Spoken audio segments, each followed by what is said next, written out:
It's typical fishing weather, just not the kind you would expect over the southern atolls of the Maldives.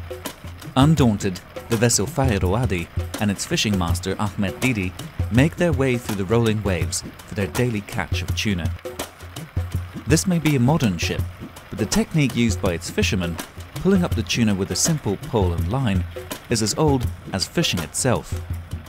Me doshriga masirikam kulenje sabaki diherajje amuko kuristuram fishing kura masirikamaki doshriga masirikam ka vefa doshriga masirikam kurumakung masirikam ka itur badal nana kam lafa kuraveti doshriga masirikam kura den dajahaga masirikam kura kam banya e dohoge kamakashe kamwani emema dajahaga masirikam goggen rajje masirikam duhaka dashadana kam lafa kuraveti em vegen doshriga masirikam kura.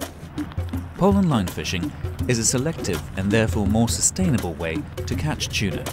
Only fish of a certain size are caught, leaving juveniles to grow to spawning age and replenish the stock in the future.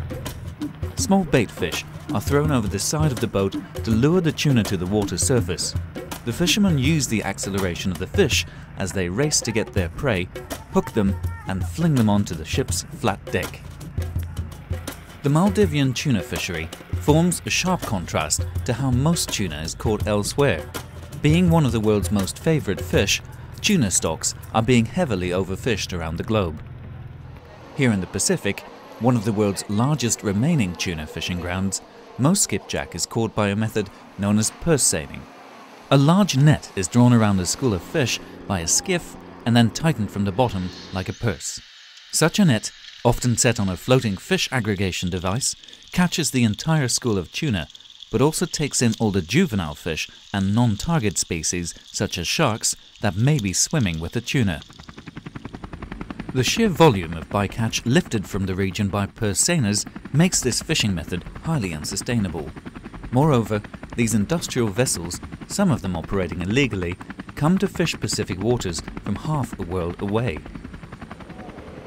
By contrast, the Maldivian pole and line boats are owned by cooperatives of local fishermen who all fairly share the profits of their daily catch. Unlike most Pacific nations, the Maldives are letting its own fleet fish its waters to keep the tuna revenue within the country. Felivaru, in the North Atolls, is home to one of the country's own tuna canneries. It's a modern fish processing plant operating to the strictest regulations of health and safety. Both fishing and fish processing are vital to the Maldives economy and provide crucial local employment. There are around 500 local people working in this plant. That means 500 families, local families, are looked after. And for fishermen, we pay cash daily. So compared to other industries, what we get from for the company is very well distributed through the community. It's often the profit margin that forms the biggest stumbling block for environmentally responsible and sustainable food products. Fish Forever, distributed by Organico Real Foods in the United Kingdom, is one of the brands marketing the Maldivian pole and line tuna in Europe. Its managing director, Charles Redfern, believes retailers should take a greater responsibility in promoting sustainable fish products. They just say this is a buying option.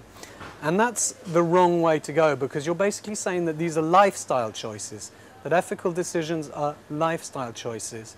And they're not. They're critical choices about how we want our products, our food to be produced.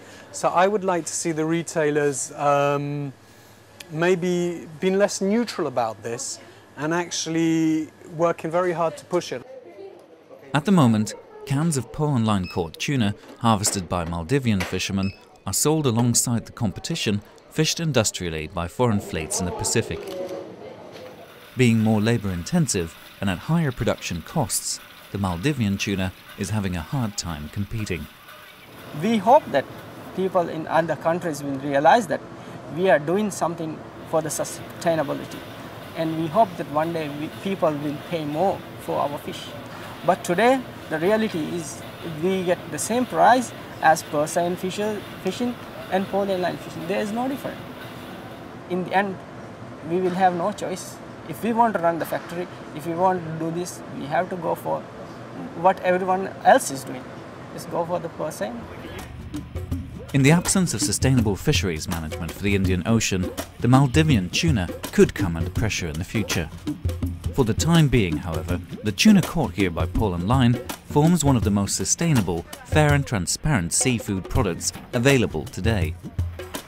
But these fishermen can only stay afloat if both retailers and consumers make the choices that support them and their ancient way of fishing.